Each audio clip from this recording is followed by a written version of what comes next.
you're saying there's never been a case where you drank so much that you didn't remember what happened the night before or part of what happened? You're asking about, blackout. I don't know. Have you? Could you answer the question, Judge? That's not happened. Is that your answer? Yeah, and I'm curious if you have. I have no drinking problem, Judge. Yeah, nor do I. Okay, thank you.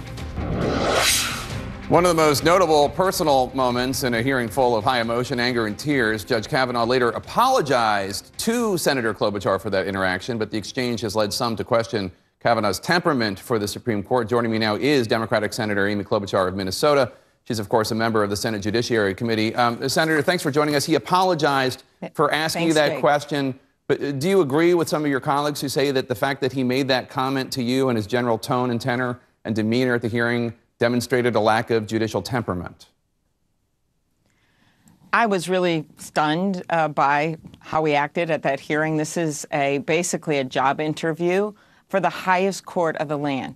And all I was trying to get at are some of the issues you were discussing with Kellyanne Conway, and that is that everyone has said that they respected Dr. Ford for coming forward, that her testimony was compelling and credible. Well, both accounts can't be true. And so one idea here is that he simply was drinking more than he was saying over this time period and that he didn't remember what happened. And so I was just simply trying to get at that and really couching it in the fact that I had alcoholism in my own family. My dad, who's 90 now, struggled with it throughout his life and finally got treatment and is sober and got help from AA. And so I was actually trying to get at the truth. And so that's why I was stunned by how he answered it. But then, of course, he later apologized. Do you think that he was telling the truth when he said that he has never had any memory loss after a night of drinking? It doesn't quite make sense to me because, first of all, you have these other people from parts of his life who have said that he was belligerent when he was drunk and other things. Now, they have not been interviewed by the FBI. And so that was my hope and why when he apologized, I said, look, I just want to see an FBI investigation here. We know that she passed a polygraph test, which, while not admissible in regular courts, is used all the time for FBI, for CIA, for Defense Department, and she passed it with flying colors. So these are things that the FBI could look at as they evaluated the credibility of the witnesses. Are you confident? You just heard Kellyanne Conway say the FBI can investigate whatever they want to investigate. Are you confident that the FBI will be able to explore everything they want to, including, if they are interested, the Julie Swetnick allegations, including whether or not he was honest to the Senate Judiciary Committee about his drinking? Well, based on some of the reports that we've seen this weekend, I'm very concerned about this because the White House should not be allowed to micromanage an FBI investigation. She says they're not. Kellyanne said they're not. I know. And there was one thing she did say, and that is that the hardworking men and women of the FBI should be able to do their jobs. And on that, I agree. But what we are hearing are reports that they're somehow trying to limit this to a few witnesses or tell them what they should do. And while the White House decides who to nominate, and then that person is submitted to a background check, I've never heard that the White House, either under this president or other presidents, is saying, well, you can't interview this person, you can't look at this time period, you can only look at these people from one side of the street from when they were growing up. I mean, come on. Is there evidence that that's beyond that's why we have to allow them to... Go ahead. Beyond the reports, do you know of evidence that that's the case? Because Kellyanne Conway said that's not the case, that she doesn't think the White House is telling the FBI, don't look into this, don't look into that, don't interview these witnesses. Exactly. I am basing this on reports, and then I'm listening to her interview, which was really interesting when she said at the end that victims of sexual assault should be able to come forward and have their stories and their claims investigated. And so many people, including Senator Grassley, the chairman, during the hearing, said they respected Dr. Ford and talked about how brave she was. And what I said at the hearing was, if you truly respect her, then you just can't say it. You have to follow up on the evidence. She actually said that she ran into Mark Judge, the other person she said was in the room, at a Safeway.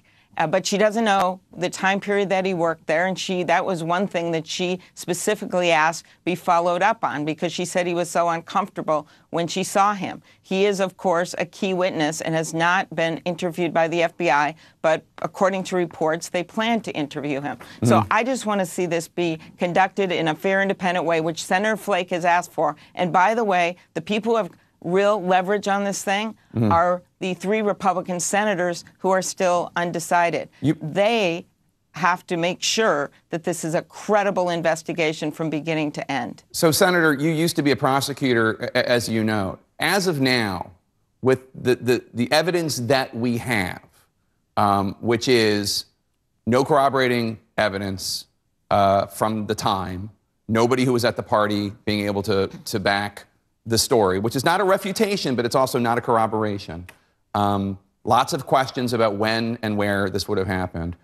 We know that the prosecutor the Republicans brought in, Ms. Mitchell, has said that she would not have enough to take this case to even get a search warrant.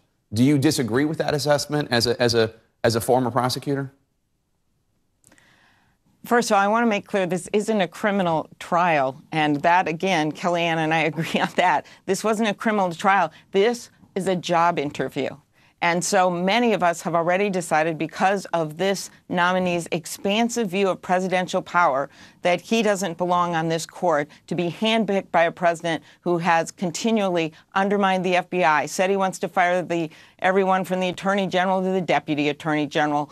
We have issues with putting someone on the bench with those views, and a number of us have said we're going to vote against him. What this was about was the dignity of the court, the dignity of the Senate, that we get to the bottom of facts. So I have not looked at the evidence in that way because I haven't been able to interview the witnesses that are there. But what I did find was that she seemed very compelling. She answered the questions with grace and dignity, and all we want to do, and this is why Senator Flake made what I considered a courageous move in standing up and saying, I can't stomach this anymore. This is beneath the dignity of this country. This is dividing the country. Let's at least have an impartial fact finder, and they better be impartial, and I believe they can be. The FBI, follow the evidence. Senator, you and the other Democrats on the Senate Judiciary Committee signed a letter to President Trump this week describing Julie Swetnick's allegations. There were not a lot of questions asked about Swetnick's allegations in the hearing. Do you think her allegations that Kavanaugh was involved in facilitating women getting so drunk they could then be gang raped, do you think those allegations are credible? I don't know, Jake. I think she has to be interviewed by the FBI. I haven't met her. I do believe in due process, and she did sign an affidavit, and I think it needs to be looked into. And that is all I'll say, because we are not a detective agency in the U.S. Senate, and that's why I've repeatedly made the case that just like even in the Anita Hill hearing, George H.W. Bush reopened the background check investigation to look at those allegations. And numerous times, even in the last few months with nominees, those background checks have been open. That's why we made that strong case to our colleagues on the other side of the aisle. The issue is not when did evidence come out. The issue is what do you do when it comes out. The justice system is always messy.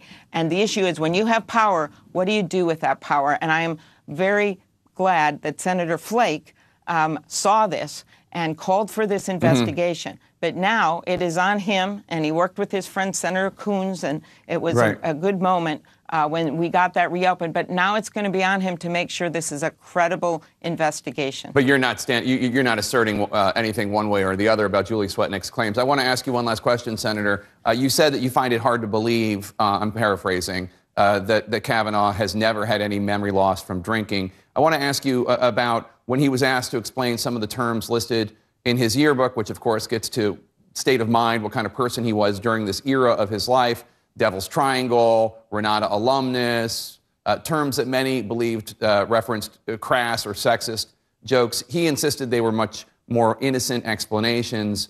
Did you believe that? I don't know what those terms meant at the time, but there is evidence that they meant other things that were much different than what he said. And I think the way you get to the bottom of it, honestly, is you ask other people, his friends at the time, under oath or with the FBI, what those terms meant, and then you're able to much better assess his credibility. I guess the thing that is interesting to me about the Kavanaugh debate, the Kavanaugh the allegations against him, is there are a lot of suspicions against him about whether or not he ever had memory loss, about whether or not he's not telling the truth or being completely forthcoming about what his yearbook jokes meant. But it doesn't seem to me that any of that necessarily, especially when it comes to the memory loss, can be proven. And if you can't prove that, and I get this is not a court of law, but it is a court of public opinion, and if you can't prove that he's not telling the truth, is that enough, even though I know you opposed him already based on policy grounds, is that enough to urge that his nomination be withdrawn, based on suspicion? Again, I don't want to engage in hypotheticals here, because in the end, this is really going to be the decision of Senator Flake and Senator Collins and Senator Murkowski, Senator Manchin, some of the senators that are still undecided. They are going to have to look at the whole record here, at his demeanor. They're going to have to look at those decisions he made, like finding the net neutrality rules unconstitutional, or finding the Consumer Financial Protection Bureau unconstitutional, his views of executive power, his views for Senator Murkowski on Native American rights, right. His views on what happened here, and was he telling the truth or not. And just for the country, a number of us said, whether we supported him or not, at least give them those facts as they make a decision on who they want to serve on the highest court of the land. Senator Amy Klobuchar, Democrat of Minnesota, thanks so much for joining us today. We appreciate it. Thank you, Jake. It was great to be on. Turn the other cheek or hit him where it hurts. As some are criticizing Kavanaugh's angry tone, one leading Christian conservative says his party needs to stop electing nice guys. Coming up next.